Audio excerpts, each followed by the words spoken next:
সে খুবই চমৎকার মনের একজন মানুষ, মাটির মানুষ। আমরা যখন বিশ্ব সাহিত্য কেন্দ্রে তার অনুশীলনের যে প্রোগ্রামগুলো হতো প্রতি শুক্রবার, সেখানে আমরা যেতাম। তো যাই হোক, কথা বললে অনেকই বলা যায়, তবে আজকে যেহেতু সবাই কিছু না কিছু কথা বলবেন, দূর দূরান্ত থেকে যারা এসেছেন, আমিও সাভারের পশ্চিম থেকে এসেছি। ভয়াবহ জ্যাম, এত জ্যাম মানে বলার মতো না। আমি ভাবছিলাম যে অনুষ্ঠান মনে হয় ধরতে পারবো না, তারপরেও যাই হোক আপনাদের সাথে দেখা হয়নি। আমি একটু দুটি কথা বলতে চাই। শুভ জন্মদিন,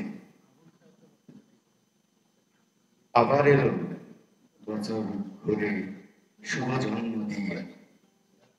গোলাপ ফুল হচ্ছে তাকে সালাম শুভেচ্ছা দিয়ে।